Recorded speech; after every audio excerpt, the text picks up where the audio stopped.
Hermano, antes de ir al estudio de esta noche, solamente quiero que miren por un momento aquí a los anuncios, hermano. Recuerden este domingo, hermano, la hora va a cambiar, se va a adelantar una hora, de manera que tenemos que dormir un poquito menos, ¿verdad? Y venir para poder estar a tiempo aquí. Si usted, hermano, no cambia la hora, no está pendiente de esto y no cambia la hora, cuando venga ya a las 12, cuando su reloj diga que son las 10:30 y usted venga para acá, hermano, va a llegar ya al final del culto. Esté pendiente de eso, hermano. El sábado, antes de acostarse, adelante una hora al reloj. Lo otro, hermano, que quería anunciar también, hermano, y quiero que tenga presente este anuncio, es que el día 23, hermano, de marzo, a las 7 de la noche, tenemos la reunión de negocios de todos los miembros de la iglesia.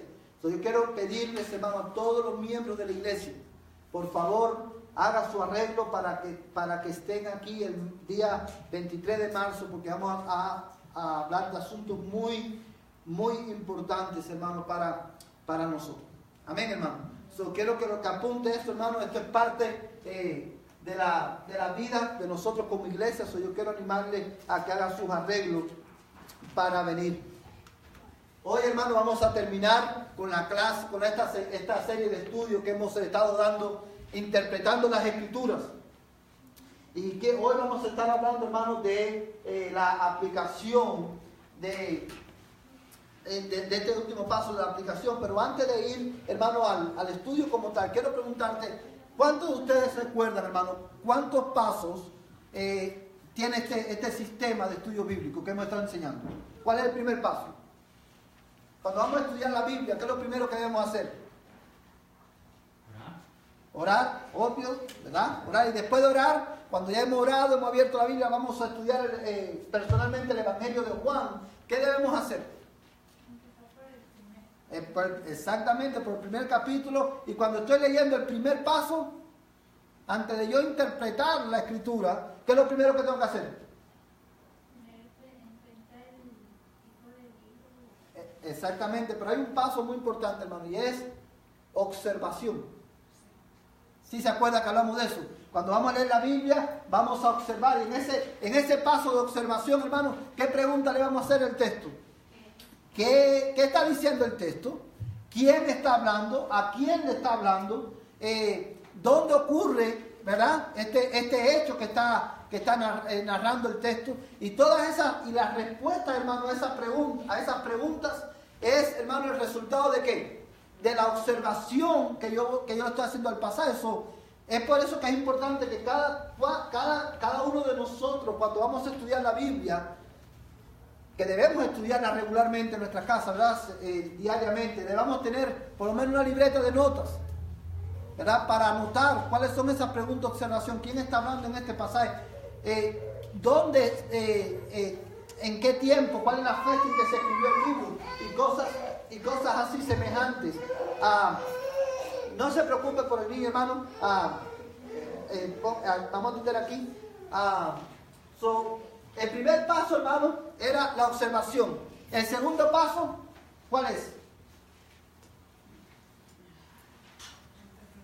Interpretación. Muy bien. Después que hemos observado, hermano, vamos a interpretar la Escritura. Y en ese paso, hermano, ¿verdad? Es donde yo voy a responder a esta pregunta. ¿Qué significa lo que el texto está diciendo? ¿Qué significa? Cuando estoy observando el pasaje, estoy leyendo la Biblia, estoy observando, me voy a preguntar ¿qué me está diciendo el pasaje? ¿Qué es lo que dice? Ahí yo no voy a hacer ningún tipo de interpretación, solamente voy a sacar información del pasaje, ¿verdad? ¿Qué es lo que me está diciendo el texto? ¿Verdad? Eso es algo que nosotros hacemos todos los días, ¿verdad? Con todas las cosas. Cuando usted escucha una noticia, lo primero que usted saca, ¿qué es lo que es? La información, ¿qué es lo que está diciendo la noticia? Por ejemplo, si usted escucha una noticia que dice, va a caer 7 pulgadas de nieve, por ejemplo, ¿qué es lo que le dijo? ¿Qué es lo que le está diciendo el hombre que da la noticia, o la mujer que está dando la noticia? ¿Qué es lo que le está diciendo? Que va a nevar. ¿Qué cantidad de nieve va a caer? 7 pulgadas. Ahora, implícitamente, ¿verdad? ¿Se acuerdan que hablamos de lo implícito y de lo explícito? Observar a nivel implícito y explícito. Explícitamente el hombre te está diciendo, va a nevar, va a caer 7 pulgadas de nieve. Implícitamente, ¿qué te está diciendo? Va a ser mucho frío. El hombre no te está diciendo, va a ser frío, sino que te está diciendo, implícitamente ya sabemos que hace mucho frío. Va a ser mucho frío. Y que no debemos, ¿qué cosa? O que debemos tener, ¿qué cosa? Cuidado a la hora de manejar. Si, por ejemplo, usted ve una noticia que le dicen, se escapó un preso de la cárcel y es muy peligroso. Y vamos a suponer que lo dejan ahí. ¿Qué es lo que le están diciendo en las noticias? Que explícitamente le están diciendo que se escapó un preso. ¿Y qué usted sabe de ese preso? Que es peligroso. Implícitamente le están diciendo también, no salga de su casa hasta a horas avanzadas de la noche. Sí se da cuenta cómo nosotros, hermanos, observamos o escuchamos lo explícito y lo implícito, y lo mismo pasa con la Escritura. Cuando estamos leyendo la Escritura, nosotros tenemos que observar el texto a nivel explícito y a nivel implícito. ¿Qué es lo que me está diciendo explícitamente y qué es lo que yo deduzco de eso que está diciendo? ¿Sí me entiende, hermano? Todo eso en el paso de observación, en el paso de interpretación, voy a interpretar, hermano, lo que la Escritura, lo que el texto está diciendo. Y ahí fue donde vimos, hermano, las reglas generales de interpretación de las Escrituras. La primera regla es interprete ¿cómo? Literalmente. Interprete literalmente. Y se recordarán que cuando hablamos de esto, hermano, quiero hacer un pequeño resumen para caer en lo de la aplicación.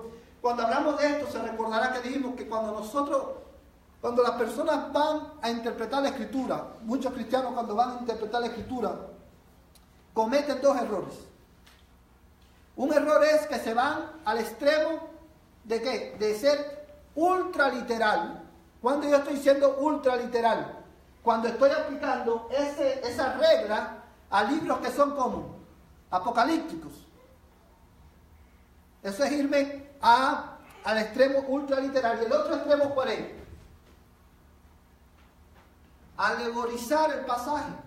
¿Qué es lo que significa alegorizar el pasaje? Alegorizar el pasaje es cuando nosotros le buscamos un significado oculto al pasaje, que el pasaje no te está diciendo, ¿verdad? Por ejemplo, ¿se acuerdan el pasaje que le pusimos en la mujer samaritana? Perdón, el buen samaritano, ¿verdad? Que dice la Biblia, y hubo un samaritano que iba en el camino y fue asaltado por ladrones, pasó un levita y le pasó por de largo, pasó un sacerdote y le pasó de largo. El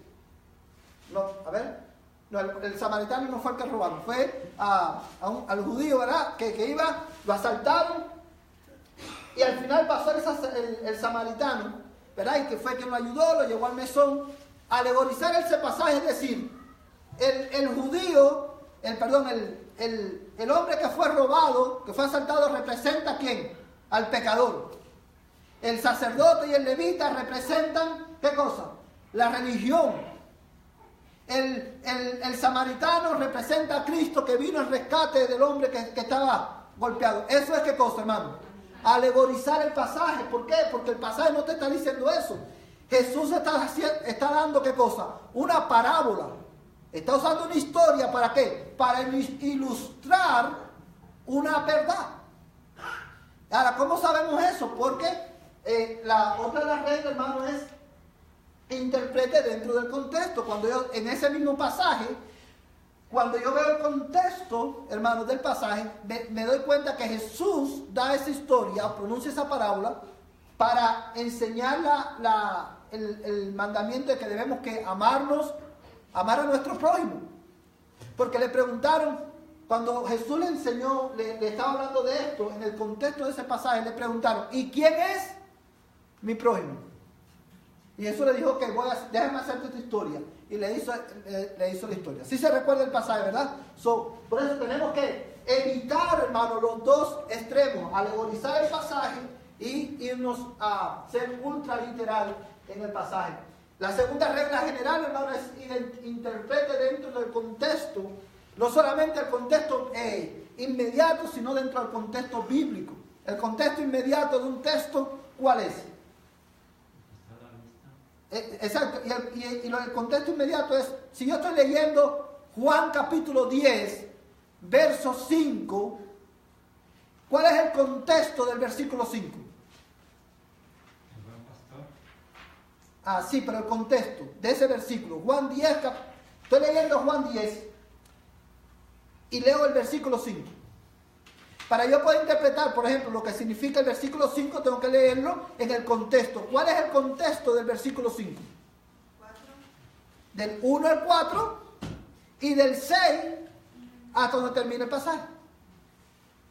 Y tengo que fijarme que generalmente, y esto lo hemos visto mucho en Juan dice muchas veces, Juan comienza un capítulo, por ejemplo, muchas veces diciendo, después de estas cosas. O sea, eso me está diciendo que yo tengo que conectar el contexto de ese capítulo, es el capítulo anterior, ¿verdad? Y que tengo que leer el capítulo anterior para poder interpretar el pasaje. ¿Sí me entienden, hermano? Ese es el contexto inmediato, ¿verdad? Que son los versículos que están antes del versículo que estoy estudiando, los versículos que están después. El contexto tenemos que verlo en el contexto del libro, cómo ese capítulo y ese versículo encajan en la narrativa del libro. Por ejemplo, no usar esta regla, hermano, puede llevar a las personas, muchos cristianos, a cometer errores.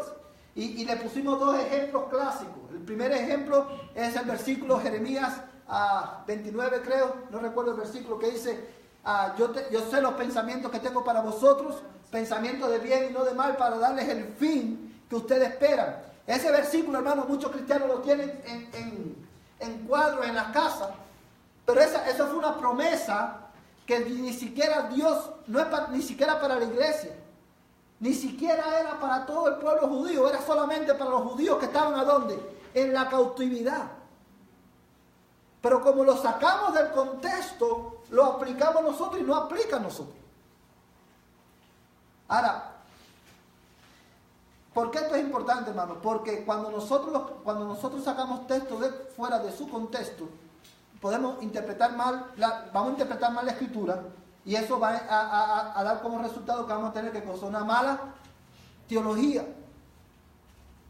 Ahora bien, hermano, el otro pasaje que pusimos, hermano, clásico, es uno que ustedes todos conocen. Todo lo puedo en Cristo que me fortalece. ¿Verdad que eso lo usamos, hermano, para todos?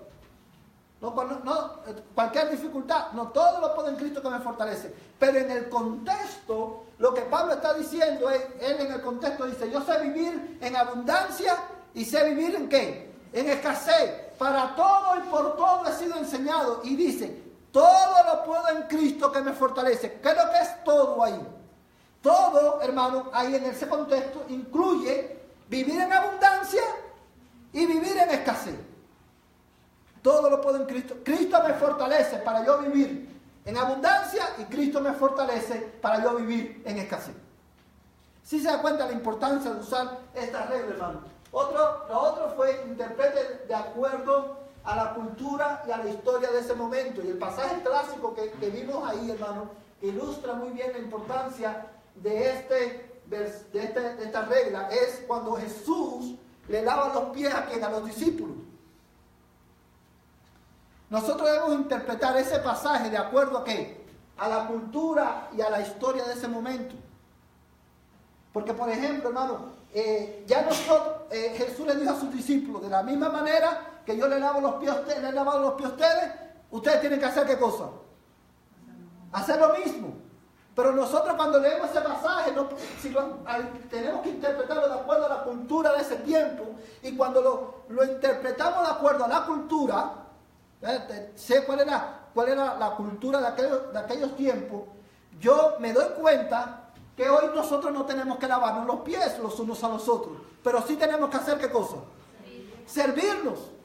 Porque en la cultura judía, hermano, de aquel tiempo, cuando las personas iban de visita a otra casa, bueno, ya eso lo hablamos, era el sirviente de la casa el que le lavaba los pies a la visita.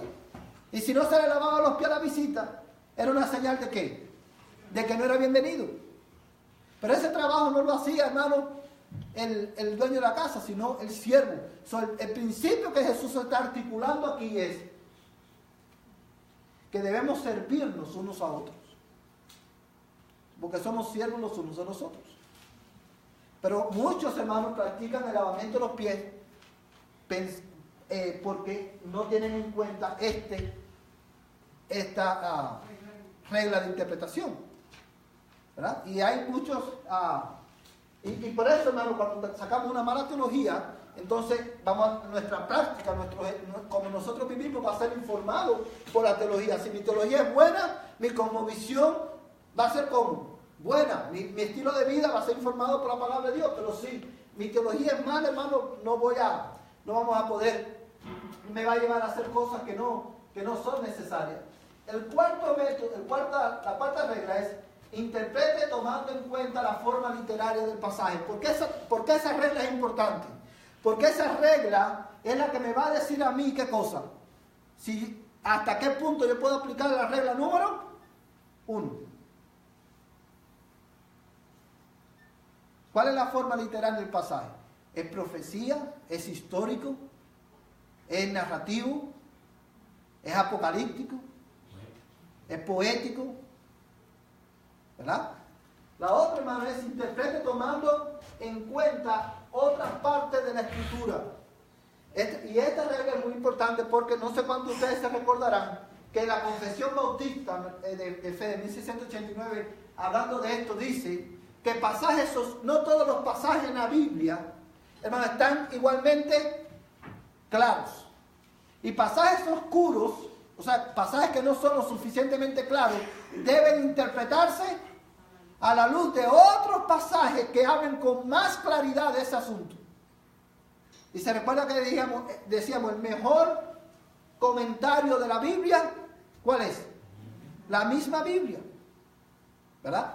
Por eso esto es cuando usted se encuentra un texto que no está lo suficientemente claro, usted puede, hermano, esta regla le va a servir mucho, porque usted lo dice: bueno, déjeme buscar otros textos de la Escritura a ver qué es lo que dice. La otra regla, hermano, es: interprete manteniendo la consistencia teológica del tema. La Biblia, hermano, es inerrante, no se contradice. Amén, hermano, porque es la palabra de Dios. Y cuando yo no puedo, si yo estoy, por ejemplo, estudiando un pasaje del Antiguo Testamento, y yo saco una conclusión de ahí, pero esa conclusión, esa interpretación que estoy haciendo, contradice otra escritura otra enseñanza bíblica, ¿qué es señal de qué? De que no estoy interpretando bien la palabra. Le voy a poner un ejemplo. Y el ejemplo clásico que ilustra la necesidad de esta regla es el libro de Santiago, cuando Santiago escribe y dice que la fe sin obra es muerta. Tú dices que tú tienes fe, muéstrame tus obras, y ahí hay muchos pueden sacar la conclusión de decir: oh, Santiago lo que está diciendo que la fe no es suficiente para salvar, que necesitas hacer ¿qué cosa? Obras. Pero eso contradice otras enseñanzas de la Escritura que hablan más claramente y dicen que la salvación del hombre no es por obras. ¿Es por qué? Por gracia. Y ahí entonces eso me lleva a decir: bueno, ¿qué significa obra? Cuando Santiago dice que la fe sin obra es muerta, lo que está diciendo es que la fe sin fruto es muerta. ¿Qué es lo que significa eso? Eso significa que usted puede decir: yo tengo fe. Lo que Santiago está diciendo es: si tú dices que tú tienes fe, muestra los frutos de esa fe. O en otras palabras, si tú dices que tú eres cristiano, muéstrame los frutos de que tú estás en Cristo. ¿Cuáles son esos frutos que estás en Cristo? Una vida que agrade al Señor. Es todo lo que está. O sea, si tú dices que tienes fe, es lo que Santiago está diciendo, pero tu vida no da fruto de esa fe, tu fe, esa fe que tú dices tener, ¿cómo es? Muerta, no sirve, es vana. Es lo que Santiago está diciendo. Por eso, para interpretar Santiago, tengo que ver, hermano, otros textos que hablen con más claridad de ese tema. Mira este pasaje, hermano. Hechos capítulo 2, versos 37 al 38. Quiero invitarte a que tú lo busques en tu Biblia. Hechos capítulo 2, versos 37 al 38.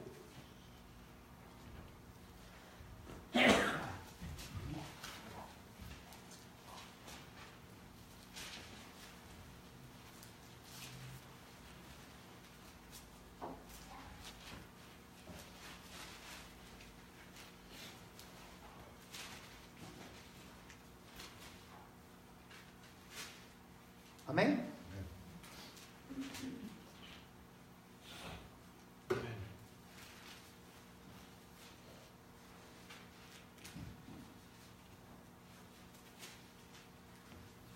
Fíjate lo que dice este pasaje. Yo lo voy leyendo aquí, usted lo va a leer en su Biblia. Dice, al oír esto, o sea, eso te está diciendo, te está conectando ese versículo con ¿qué?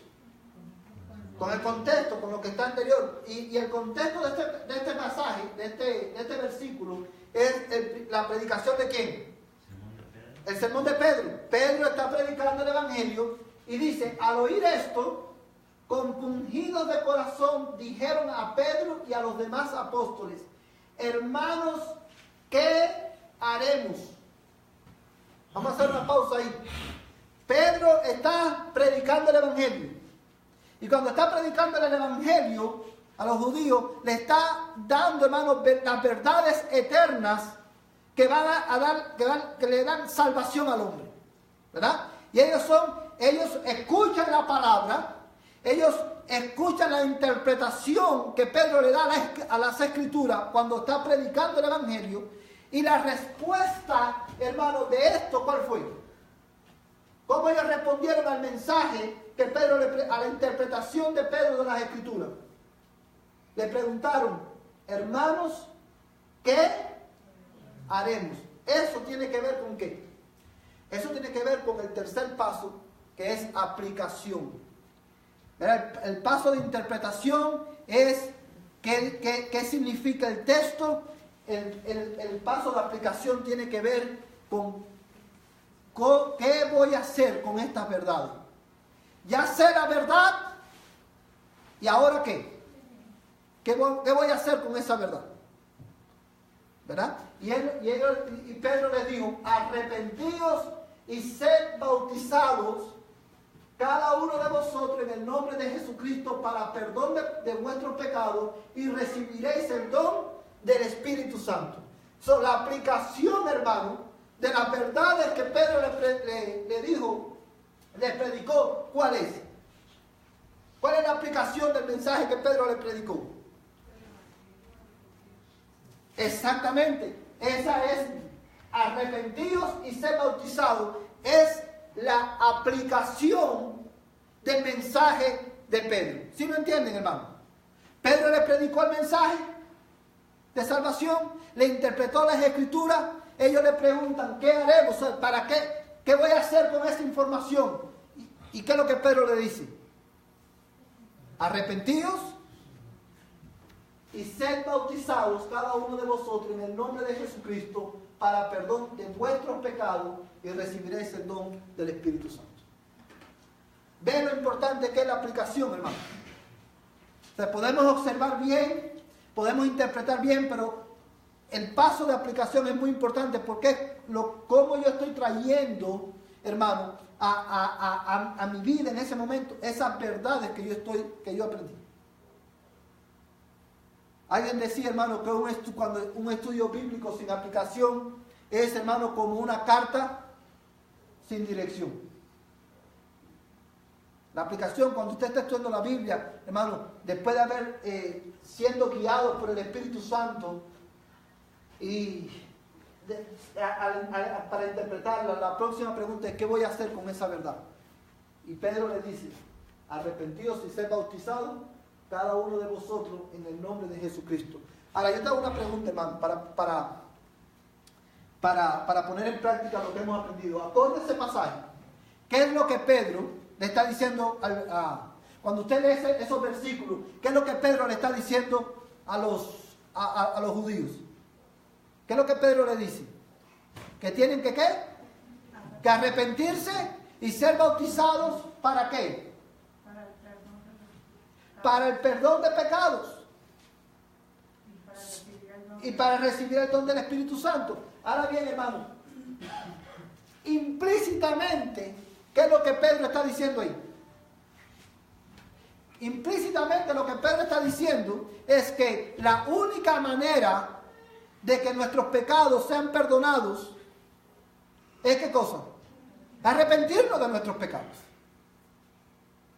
¿Verdad? Y ahora, en ese mismo pasaje, yo puedo ver, por ejemplo, dice, y Pedro le dijo, arrepentíos y sed ¿qué cosa?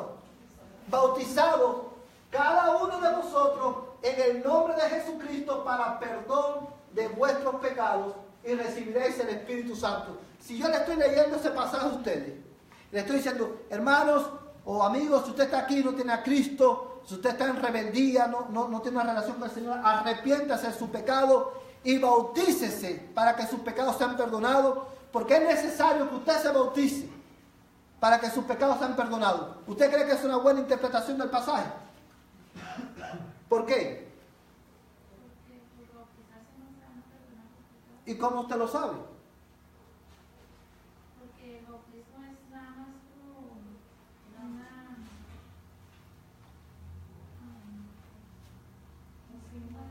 un símbolo, una señal. Pero, ¿qué pasaje usted? Y si yo le digo, bueno, hermano, ¿qué pasaje usted me puede mostrar para eso? ¿Cómo usted? Si ahí dice que debes arrepentirte y bautizarte, ¿para qué? Para que tus pecados sean perdonados. ¿Cómo me van a decir ahora que no es necesario el bautismo para el perdón de pecados? Hay que leer el contexto y eso contradeciría ¿qué cosa? Otros pasajes de las Escrituras. Porque, por ejemplo, cuando Jesús es crucificado, con Jesús es crucificado dos malhechores y uno se arrepiente y le dice a Jesús, acuérdate de mí cuando vengas en tu reino. ¿Y qué le dijo Cristo? De cierto digo que hoy estarás conmigo en el paraíso. Si lo que Pedro está diciendo ahí, que para que tus pecados sean perdonados tienes que bautizarte, entonces eso contradice qué pasó con el ladrón en la cruz, porque ese hombre no se pudo bautizar. Y cuando vemos la enseñanza bíblica del bautismo, nos damos cuenta, como dice la hermana, que el bautismo es simplemente ¿qué cosa? Una señal ¿de qué?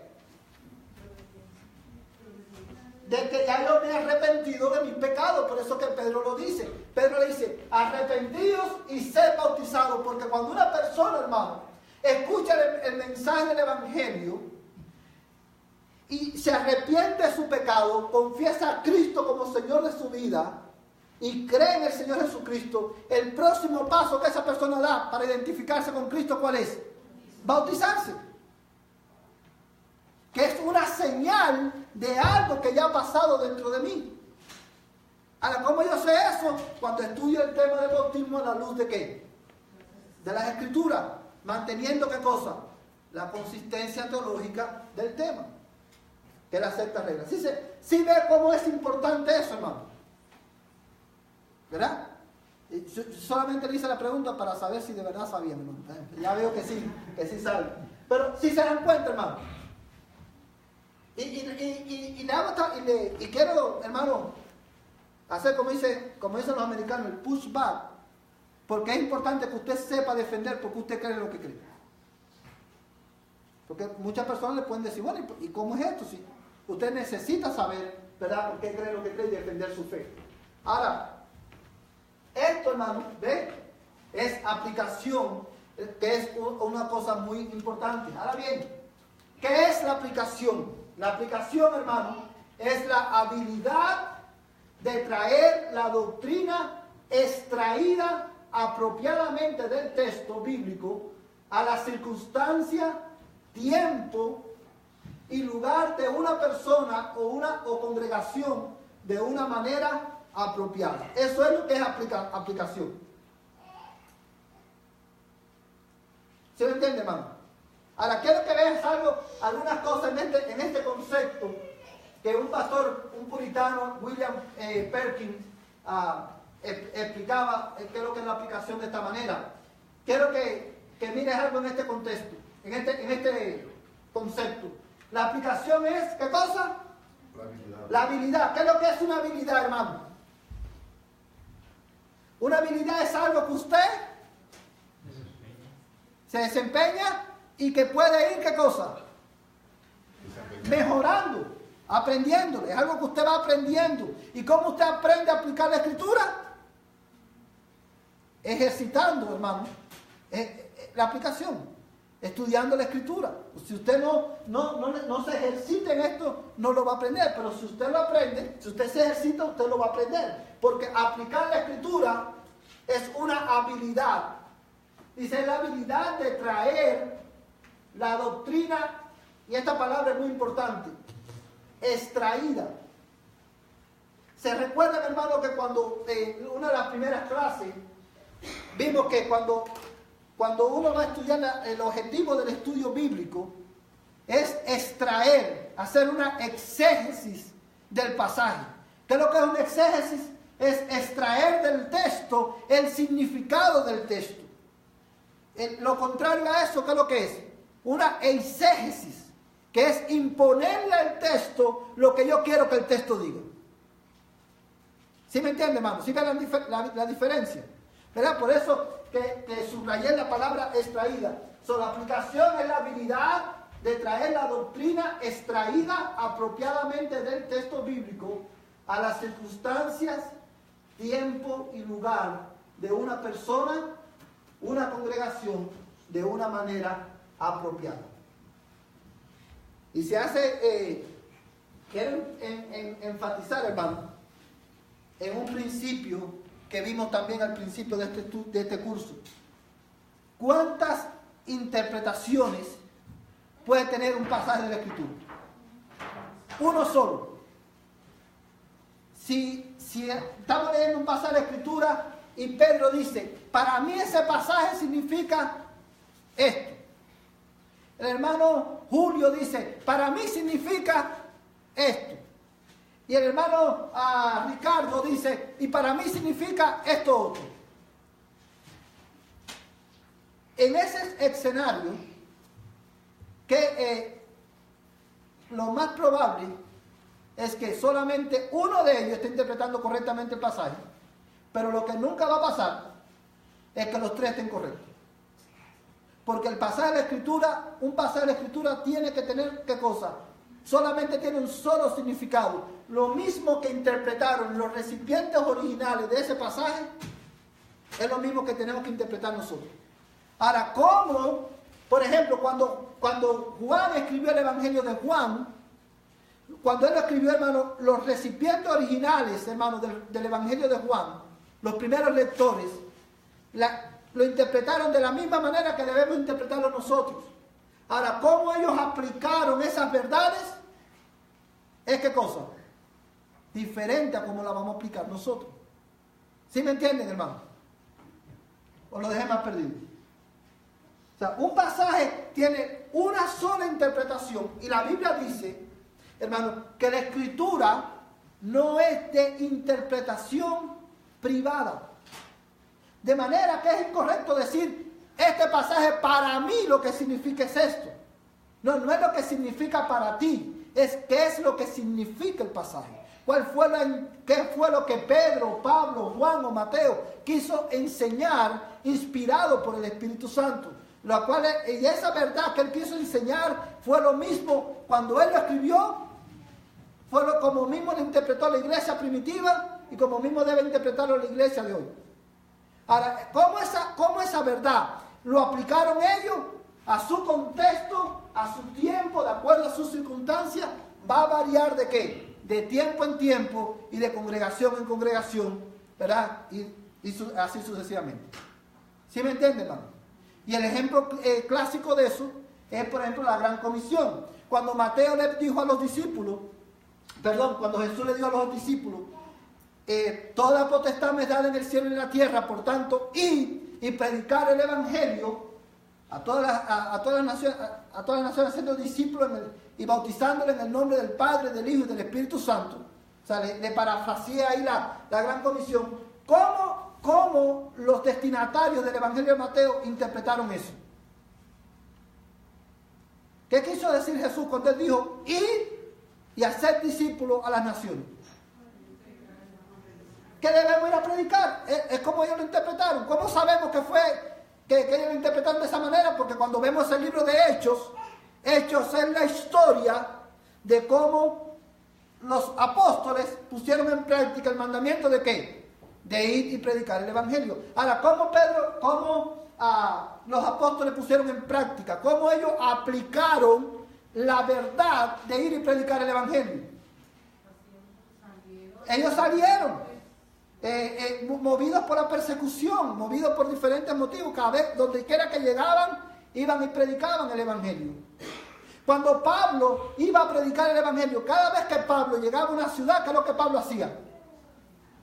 ¿Dónde Pablo iba primero? A las sinagogas, y después a los gentiles. Ahora, esa era la manera de Pablo de aplicar el mandamiento de ¿qué? De ir y predicar el Evangelio. Ahora, ¿cómo nosotros aplicamos ese texto hoy? No necesariamente de la misma manera que lo hacía la iglesia, ni siquiera de la misma manera que lo hacía la iglesia 20 años atrás. Por ejemplo, hace 20 años atrás, la manera en que la iglesia ponía en práctica esto, ¿cómo era? Yendo de puerta en puerta. Ya hoy, hermano, ya ese método no es tan efectivo como predicar el Evangelio, usar las relaciones interpersonales para predicar el Evangelio. Póngase a pensar en algo. Ubíquese en este tiempo en Dallas, Texas. Imagínese, hermano, que usted no me conoce, nunca me ha visto. Y yo llego un sábado a su casa y le toco la puerta. Usted no es cristiano. Y yo le digo a usted, buenos días. Usted me dice buenos días, pero lo primero que ya me piensa es, este es un vendedor. ¿Verdad? Y cuando le digo, mi nombre es Carlos, yo soy el pastor de la primera iglesia bautista y vengo a predicar el Evangelio, ¿qué es lo que generalmente las personas me van a responder? No tengo tiempo. Eso es si tiene la cortesía de ¿qué? De abrir la puerta. Porque generalmente siempre miran por la ventana o algo así y dicen, no, yo no lo conozco. Yo ni siquiera sé, a lo mejor un vendedor, a lo mejor es un ladrón, cualquier cosa. ¿Sí me entiende, hermano? Ahora, pero si ya ni me conoce, porque yo trabajo con ella en el trabajo y me relaciono con ella, y ella un día me dice, ¿sabes qué? Tengo este problema con cualquier problema que ella tenga. Ya ella me está dando la oportunidad de ¿qué? De yo predicarle el Evangelio. Y ella me va a escuchar, ¿por qué? Porque me conoce. ¿Sabe? Yo estoy aplicando en ese momento el mandamiento de ir y hacer discípulos, pero lo estoy haciendo de una manera diferente a como lo hacía la iglesia hace 20 años atrás. ¿Sí me entiende, hermano? O sea, un pasaje tiene una sola aplicación, una sola interpretación, pero tiene varias aplicaciones. ¿Verdad? Y ahora, llevándolo a este tiempo, por ejemplo, ¿cómo yo hago discípulos? Bueno, yo como pastor hago discípulos predicando el Evangelio domingo tras domingo, dando estudios bíblicos en las casas, pero usted puede hacer discípulos de otra manera, predicando el Evangelio, pero de otra manera. ¿Sí me entiende, hermano? Por eso es que esto es muy importante. Ahora bien, rápidamente, hermano, ¿cuál es el objetivo? ¿Cuál es el objetivo de aplicar, de una correcta aplicación, hermano? Nosotros, hermano, la interpretación de las Escrituras, de la interpretación que yo hago de la Escritura, eso va a informar qué cosa. Como yo interpreto la Escritura, de ahí sale qué cosa. Mi interpretación de la Escritura, o dicho de otra manera, mi interpretación de la Escritura es qué cosa. ¿Mi qué? Mi teología. Y mi teología, ¿se acuerda la gráfica que le puse? Mi teología va a informar qué cosa. Lo que yo creo. Mis valores. Va a informar mis emociones, va a afectar mis motivaciones, va a informar mi cosmovisión. Cuando yo interpreto la Biblia y esa teología informa cada una de estas áreas de mi vida, al yo aplicarla a mi diario vivir, eso, hermano, va a afectar ¿qué cosa? Mi comportamiento. Es por eso que es tan importante aprender a aplicar la Escritura a mi día a día. ¿Sí entienden, hermano? Usted puede observar muy bien un pasaje, usted puede interpretarlo muy bien, pero si usted no lo aplica a su vida, a su contexto, a su situación personal, no está sacando el beneficio que la Escritura tiene para nuestra vida. ¿Por qué? Porque su comportamiento no es afectado. ¿Ven? Ahora bien, ¿cómo aplicamos el texto correctamente? Y con esto termino. Hermano, para una correcta aplicación hay que descubrir el tema central del pasaje. Y eso yo lo saco ¿de dónde? ¿Cómo yo descubro el tema central del pasaje? Cuando yo observo e interpreto ¿qué cosa? El pasaje. Lo primero es descubrir cuál es el tema central del pasaje, por qué el autor escribió esto, qué efecto produjo en los oyentes originales. ¿Se recuerda el pasaje de Hechos? Cuando Pedro le predicó, ¿cuál fue el efecto que causó la predicación? Ellos compungidos de corazón le dijeron, ¿qué haremos? Ellos fueron receptivos a la aplicación del Evangelio. Y ese mismo pasaje, usando ese mismo pasaje, ¿cuál es el tema central de esos versículos, hermano, que leímos? La necesidad de ¿qué? De arrepentimiento. ¿Para qué? Para el perdón de pecados. Lo primero es identificar, hermano, descubrir el tema central del pasaje. Lo otro es, debemos, hermano, articular el principio extraído del texto bíblico. ¿Qué significa esto? Hermano, detrás de cada tema central, en un texto yace un principio. Detrás de cada tema central en un pasaje yace un principio. ¿Cuál es la enseñanza principal de este tema? O sea, detrás de un tema central hay una enseñanza principal. ¿Cuál es el tema central de Juan capítulo 13, cuando Jesús le daba los pies a los discípulos? Creo que es Juan 13. ¿Cuál es el tema central? El tema de ese pasaje, ¿cuál es? El servicio. ¿Cuál es la enseñanza principal de ese pasaje? Que debemos servirnos los unos a los otros. Debemos ser humildes y servirnos los unos a los otros. Sí puede ver la diferencia, hermano. O sea, detrás de un texto, cada texto, hermano, tiene ¿qué cosa? Un tema central. Y detrás de una vez que yo descubro cuál es el tema central de ese pasaje, tengo que descubrir ¿qué cosa? La enseñanza principal que hay en ese tema central. ¿Sí me entiende, hermano? Porque de ahí sale ¿qué cosa? El principio detrás del texto, que es el que yo voy a aplicar en mi día a día. Lo tercero, hermano, debemos de tener en cuenta la continuidad teológica del pasaje, el progreso de la historia de salvación. O sea, una de las cosas que debemos tener presente a la hora de aplicar un pasaje de la Escritura es precisamente cómo ese pasaje encaja en la historia de la redención. ¿Verdad? Ahora bien, quiero que apunten estas tres preguntas y con esto terminamos. Estas tres preguntas, hermano, resumen lo que nosotros hemos dicho hasta ahora. O sea, estas son preguntas que le van a ayudar a usted a aplicar. Cada vez que usted lee un pasaje de Escritura, una que lo va a aplicar, una pregunta que usted tiene que hacerse, ¿cuál es? ¿Hay alguna acción que imitar en ese pasaje? Por ejemplo, el pasaje de Hechos capítulo 2. ¿Hay alguna acción que debemos imitar en ese pasaje? Sí. ¿Cuál? Arrepentirnos. ¿Y cuál es la otra acción que debemos imitar? Bautizarse. Y hay otra más. Obviamente, esta tercera no está en el versículo, pero está en el contexto. O sea, debemos imitar el arrepentirnos, el bautizarnos, pero hay otra acción que imitar. ¿Qué cosa? ¿Cuál es? Predicar el Evangelio. Porque es a través de la predicación del Evangelio que Dios salva a los perdidos. ¿Ven? Ahora, ¿hay algún principio a seguir? ¿Cuál es el principio? ¿Cuál es la enseñanza fundamental? ¿Hay algún mandamiento que cumplir? Son preguntas que te van a ayudar, hermano, ¿a qué? a aplicar el texto bíblico a tu vida, a tu circunstancia específica. ¿Sí lo entiende, hermano? Y cuando usted entonces responda a estas preguntas, esa es la manera en que usted va a aplicar ese pasaje y es la manera en que esa verdad va a afectar nuestro comportamiento. ¿Sí lo entienden, hermano? Hasta ahí, hermano, la clase de hoy. El miércoles que viene, hermano, quiero terminar con esto. Vamos a comenzar una serie nueva que se llama El Gran Panorama Divino. Es la Biblia de principio hasta el final. No es un estudio bíblico exhaustivo de la Biblia, pero es, hermano, un panorama de la Biblia. ¿Cuál es el mensaje de la Biblia? Desde Génesis hasta Apocalipsis.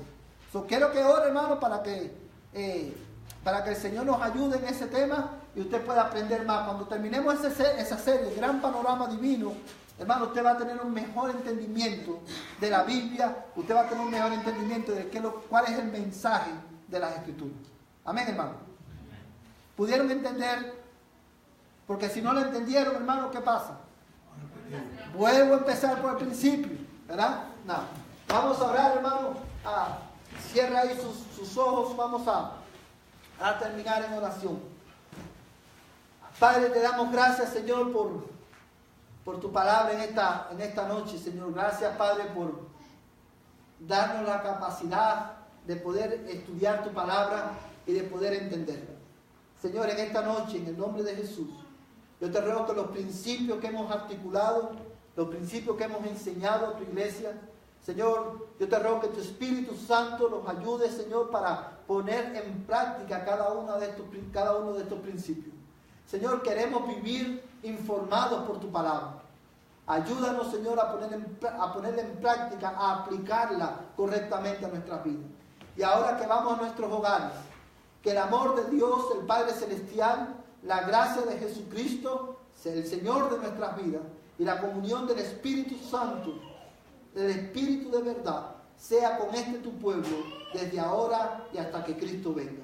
En el nombre de Jesús. Amén y amén. Que el Señor le bendiga, hermano. De esta manera estamos despedidos.